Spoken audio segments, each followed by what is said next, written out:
Let's make bread gulab jam.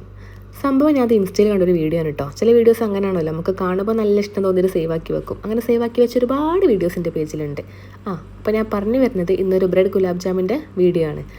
അത് ഉണ്ടാക്കാൻ ഞാനൊന്ന് വിചാരിച്ചിട്ട് കുറേ നാളായി. എന്താ ചെയ്യുക, ബ്രെഡ് ഉണ്ടാകുമ്പോൾ പാൽപ്പൊടി ഉണ്ടാവില്ല, പാൽപ്പൊടി ഉണ്ടാകുമ്പോൾ ബ്രെഡ് ഉണ്ടാവില്ല. ഇനിയിപ്പോൾ അതൊക്കെ ഉണ്ടെങ്കിലോ എനിക്ക് മടി. ഇന്നിപ്പോൾ അതൊന്നും ഇല്ലാത്തൊരു ദിവസം തന്നെ മൂന്നും ഉണ്ട്. മടിയും ഇല്ല, ബ്രെഡും ഉണ്ട്, പാൽപ്പൊടി ഉണ്ട്, ഒക്കെ ഉണ്ട്. അപ്പോൾ ഉണ്ടാക്കാൻ വിചാരിച്ചത് സംഭവമൊന്നുമില്ല, വളരെ എളുപ്പമുള്ള പരിപാടിയാണ്. കുറച്ച് ബ്രെഡ് ഇങ്ങോട്ട് എടുക്കുക, പൊടിക്കുക, അതിലോട്ട് കുറച്ച് പാൽപ്പൊടി ആഡ് ചെയ്യുക, കുറച്ച് മാത്രം പാൽ വെച്ചിട്ട് നന്നായിട്ട് കുഴച്ചെടുക്കുക. നല്ല കട്ടിയിൽ വേണം കുഴക്കാൻ കേട്ടോ. ഓവർ ലൂസായി പോയാൽ പിന്നെ നമുക്ക് കുഴച്ചെടുക്കാൻ പറ്റില്ല. എന്നിട്ട് അങ്ങനെ കുഞ്ഞു കുഞ്ഞു ബോൾസാക്കി ചൂടുള്ള എണ്ണയിലിട്ട് ഫ്രൈ ചെയ്തെടുത്ത് ബ്രൗണിഷ് കളറാകുമ്പോൾ കോരി മാറ്റുക.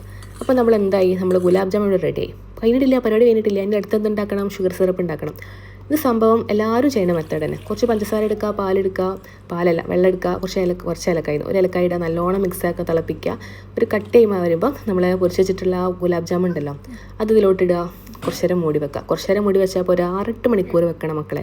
വീഡിയോയിൽ കാണുമ്പോൾ നമ്മൾ ആയിരിക്കും പെട്ടെന്ന് തന്നെ സോഫ്റ്റായി കിട്ടൂല. ഇൻ്റെത് കിട്ടിയിട്ടില്ല. എനിക്ക് കിട്ടിയവരുണ്ടെങ്കിൽ കമൻറ്റ് ചെയ്യാം. എൻ്റെ ഒരു 6-8 മണിക്കൂർ വെച്ചിട്ടാണ് നല്ല സോഫ്റ്റായി കിട്ടിയത്. പക്ഷേ ടേസ്റ്റ് നല്ല ടേസ്റ്റ് ഉണ്ട്, ഉള്ളത് പറയാലോ ടേസ്റ്റ് ഉണ്ട്. അപ്പം ബ്രെഡ് ഉള്ളവരൊക്കെ വേഗം ഉണ്ടാക്കിയിട്ട് ഫീഡ്ബാക്ക് അറിയിക്കുക. അപ്പോൾ ഓക്കേടാ.